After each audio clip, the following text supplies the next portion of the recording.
নমস্কার। আজকের গল্প ঠাকুমার পোষা ভূত। লিখেছেন মহাশ্বেতা দেবী। ঠাকুমা, ও ঠাকুমা, এ কথা কি সত্যি যে তোমার নাম ছিল শুকতারা? ছিল রে ছিল। শুকতারা আর সন্ধ্যা তারা, দুই বোন ছিলাম আমরা। আমার বাবা তো বাংলার মাস্টার ছিলেন, সুন্দর সুন্দর নাম পছন্দ করতেন। তবে মা যে বলেন তোমার নাম ছিল নীলতারা। তবে শোন, আমার বিয়ে তো হলো 8 বছর বয়সে। তা আমার ভাসুরের নাম ছিল সুকুমার, আর ঠাকুরদার নাম লালমোহন, তাই না? হ্যাঁ রে হ্যাঁ। তার শাশুড়ি বললেন বউয়ের নাম শুকতারা আর আমার বড় ছেলের নাম সুকুমার, এতে গ্রামে খুব নিন্দে হবে। ওর নাম থাক নীলতারা। তার নাম ধরে তো ডাকতো না কেউ। মেজ বউ, মেজ বউঠান, মেজ কাকি, এসব বলেই ডাকতো। মা বলেছে তুমি নাকি একবার বাঘ তাড়িয়েছিলে। তুইও তোর মায়ের মতো হলি যে। বাঘ কি আমি তাড়িয়েছিলাম? তাড়িয়েছিল তোমার পোষা ভূত। তা সবই তো জানিস, তোমার মুখে শুনবো। এ কথাটা শুনলে ঠাকুমা বেজায় খুশি হতেন।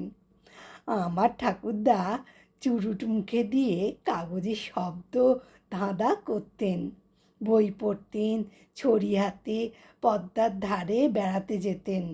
রাজশাহী শহর ছিল পদ্মার ধারে। ঠাকুমা সকালে তরকারি কুটতেন, কী রান্না হবে তা বলে দিতেন। ঠাকুমা বেজায় ভালো রান্না করতেন।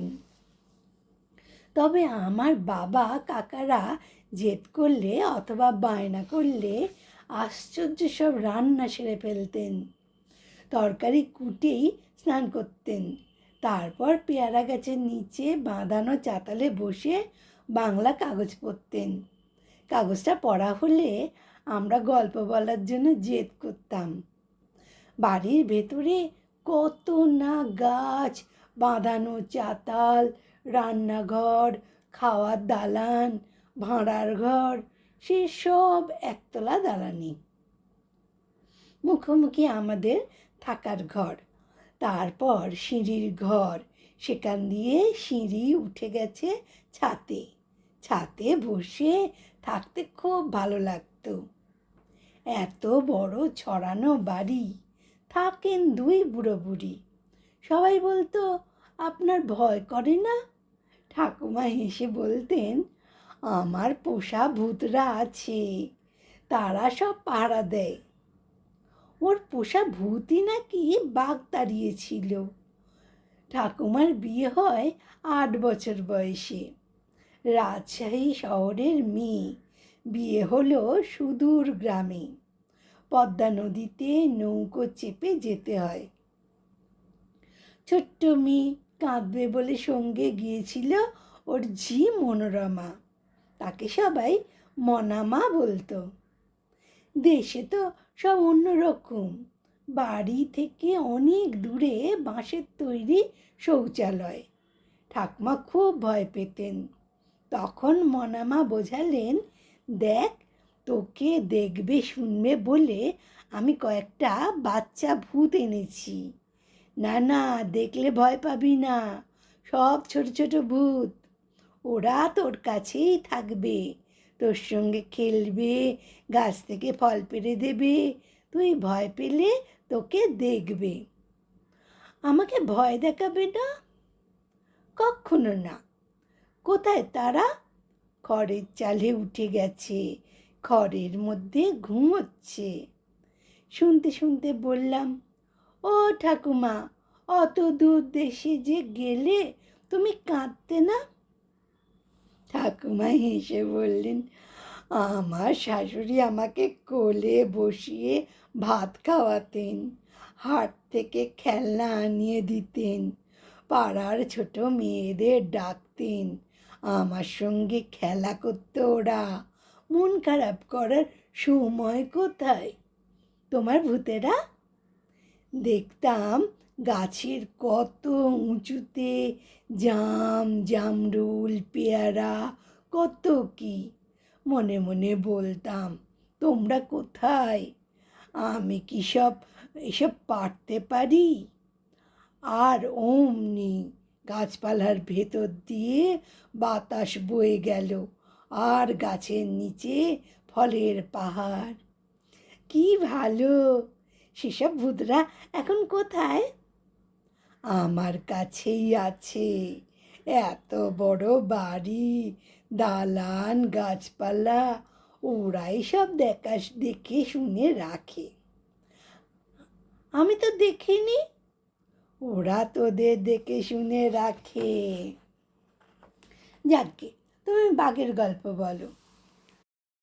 সে আমার ছোটবেলায় গ্রামের বাড়িতে থাকতে খারাপ লাগছিল না। শাশুড়ির কোলের কাছে ঘুমোতাম। শাশুড়ি ভোরে পুজোর ফুল তুলতেন, চন্দন ঘষতেন, শাশুড়িকে পুজোর জোগাড় করে দিতাম। তারপর টুকটাক কাজ সেরে বন্ধুদের সঙ্গে খেলতাম। মনে মনে জানতাম ভূতেরা সঙ্গে আছে, তাতে খুব নিশ্চিন্ত থাকতাম। তা একদিন সন্ধ্যের মুখে বাইরে যাওয়ার দরকার পড়ল। তখন একটা লণ্ঠন জেলে চললুম। ভূতেদের আগেই ডেকে নিয়েছিলাম। তারপর শৌচালয়ে ঢুকতে যাব, এমন সময় দেখি একটা বড় কেঁদো বাঘ একটা ছাগল নিয়ে বসে আছে। ভয়ে বললুম, ওরে বাবা বাঘ! বাঘ বলল, ঘ্যাঁও। ভাবলাম এবার গেলাম। বাঘ সবে ছাগল খাবে, খাওয়ার সময় বাঘ কি কোনো উৎপাত বরদাস্ত করে? বললুম, ও গো, তোমরা কোথায় গো? বলেই মূর্ছা গেলুম। বাড়ির লোকজনরাও দৌড়ে আসছিল। বাঘের গর্জন শুনে তারাও থতমত। তারপর ওদের সামনেই বাঘকে 4 পা ধরে কে যেন চিৎ করে দিল। ও মা! বাঘের 4 পা ওপর পানে, বাঘ ভাসতে ভাসতে শূন্যে উঠছে। সবাই বলল, বউ কোথায়, বউ কোথায়? আমি বললাম, এই তো এখানে। শাশুড়ি বললেন, দেখ, ওপরে চেয়ে দেখ। দেখলাম বাঘ 4 পা তুলে শূন্যে ভেসে যাচ্ছে। গ্রাম শুদ্ধ সবাই অবাক। বাঘকে ওরা নাকি সুন্দরবনে পৌঁছে দিয়ে এসেছে। গ্রামে ধন্য ধন্য পড়ে গেল। কাগজেও খবর বেরোলো। কেমন করে এটা সম্ভব হলো তা জানার জন্য শ্বশুরবাড়িতে লোকজনের ভিড় হলো। আমি তখন শাশুড়ির আঁচলে মুখ গুজে বসে থাকলাম। সবাই বলল, এ কোনো ভৌতিক ব্যাপার নয়, নিশ্চয়ই দেবদেবীর আশীর্বাদ। তখন শাশুড়ি ধুমধাম করে কি যেন পুজো করলেন। অনেক খিচুড়ি, অনেক পায়েস খেলো সবাই। ভূতরাও পেট পুড়ে খেয়েছিল। আজ ভাবি, আমারও যদি কয়েকটা ভূত থাকতো